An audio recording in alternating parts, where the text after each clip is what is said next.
ఇక ఆడబిడ్డ కావాలో రౌడీ బిడ్డ కావాలో జూబ్లీహిల్స్ ప్రజలు తేల్చుకోవాల్సిన సమయం ఆసన్నమైంది. నవీన్ యాదవ్ రౌడీ షీటర్ కుటుంబానికి చెందిన వ్యక్తి.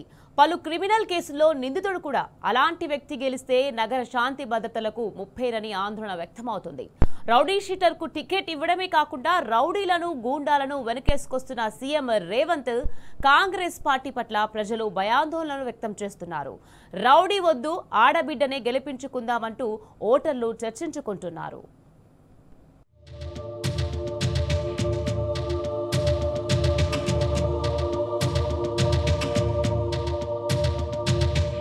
జూబ్లీహిల్స్ నియోజకవర్గంలో నేర చరిత్ర కలిగిన నవీన్ యాదవ్ కు కాంగ్రెస్ ఎమ్మెల్యే టికెట్ ఇచ్చింది.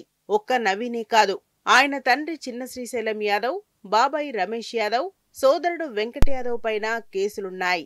కానీ సీఎం రేవంత్ రెడ్డి వీళ్లు రౌడీలు కాదు, బస్తీల్లో సేవ చేసేవాళ్లు అంటూ కితాబులివ్వడంపై ఓటర్లు ఆగ్రహం వ్యక్తం చేస్తున్నారు. అటు ఐఏఎస్లు, ఐపీఎస్లు కూడా సెటిల్మెంట్ల కోసం రౌడీల దగ్గరికే వస్తారని చిన్న శ్రీశైలం చేసిన వ్యాఖ్యలు సైతం చర్చనీయాంశంగా మారాయి. ప్రజాస్వామ్యబద్ధంగా జరిగే ఉప ఎన్నికల్లో రౌడీ షీటర్ను గెలిపిస్తే ప్రజలు సేవ చేస్తారా, లేక సెటిల్మెంట్లు చేస్తారా? సామాన్యుడికి అన్యాయం జరిగితే పోలీసులను ఆశ్రయించాలా, లేక రౌడీ షీటర్లను ఆశ్రయించాలనా?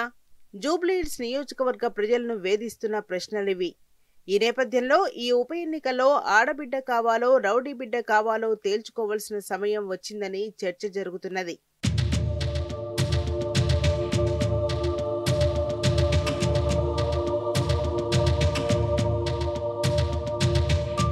జూబ్లీహిల్స్ కాంగ్రెస్ అభ్యర్థి నవీన్ యాదవ్ పై 7 క్రిమినల్ కేసులున్నట్లు ఆయనే స్వయంగా ఓ పత్రికా ప్రకటనలో చెప్పారు.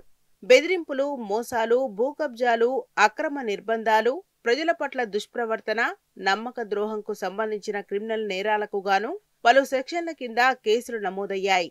ఒక కేసు ఇటీవల ఎన్నికల సమయంలో బెదిరింపులకు పాల్పడినందుకు నమోదైంది.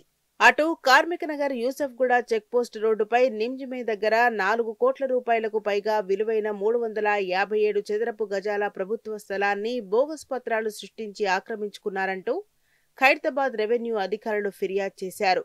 అటు నవీన్ యాదవ్ తండ్రి చిన్న శ్రీశైలం యాదవ్, బాబాయి రమేష్ యాదవ్ సైతం రౌడీ షీటర్లుగా మధురానగర్ పోలీస్ స్టేషన్లో నమోదై ఉన్నారు. తాజాగా ఎన్నికల ప్రచారం సందర్భంగా ఇతర పార్టీలను బెదిరించడంపై నవీన్తో పాటు ఆయన సోదరుడు వెంకట యాదవ్ పైన కేసులు నమోదయ్యాయి. అయితే సీఎం రేవంత్ రెడ్డితో పాటు రోడ్ షోలో పాల్గొన్న నవీన్ యాదవ్ తాను ఏ రోజు తప్పుడు పనులు చేయలేదని చెప్పారు. కాగా ప్రచారంలో ఆయన వ్యాఖ్యలకు, పత్రికకు స్వయంగా ఇచ్చిన ప్రకటనకు పొంతన లేకపోవడంపై జూబ్లీహిల్స్ ప్రజలు ఆందోళన చెందుతున్నారు.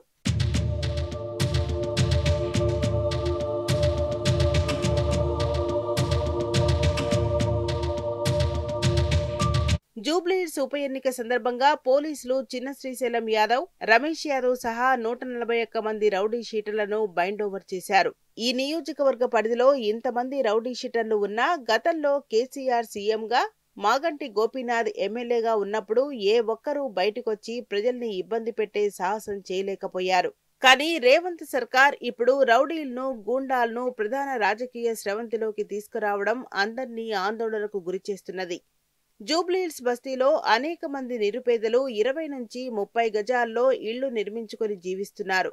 ఇప్పుడు కాంగ్రెస్ ప్రభుత్వం వాటిని కూల్చివేస్తుండటంతో బస్తీవాసుల కంటి మీద కునుకు కరువైంది.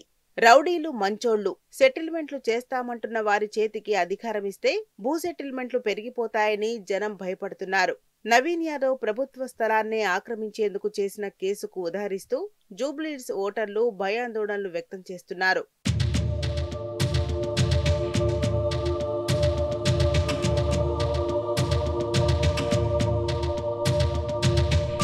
హైదరాబాద్ నగరంలో 10 ఏళ్లు శాంతి భద్రతలు మెరుగ్గా ఉన్నట్టు పలు నివేదికలు వెల్లడించాయి. కానీ 2 ఏళ్లుగా శాంతి భద్రతల పరిస్థితి ఆందోళనకరంగా తయారైంది. ఉప ఎన్నిక ద్వారా ముంబై వంటి నగరాల మాదిరిగా సంఘటిత నేరాల ముంపు ముంచుకొచ్చే అవకాశం ఉన్నదని రిటైర్డ్ పోలీసు ఉన్నతాధికారులు విశ్లేషించారు. రౌడీ షీటర్గా ఉన్న నవీన్ యాదవ్ కు కాంగ్రెస్ టికెట్ ఇవ్వడం అధికార యంత్రాంగంలోనూ ఆందోళన కలిగించిందని చెప్పారు. అటు పోలీసులు నమోదు చేసిన సెక్షన్ల ప్రకారం నవీన్ యాదవ్ పై పెట్టిన కేసులు రాజకీయపరమైనవి కావని పరిశీలకులు చెబుతున్నారు. క్రిమినల్ కేసులకు రాజకీయ రంగు పూసి ఎన్నికల్లో లబ్ధి పొందేందుకు నవీన్ ప్రయత్నిస్తున్నాడని అభిప్రాయపడుతున్నారు. ఇటువంటి వ్యక్తి ప్రజాసేవ చేస్తానంటూ ఎన్నికల్లో పోటీ చేయటం ఆందోళనకరమని హెచ్చరిస్తున్నారు.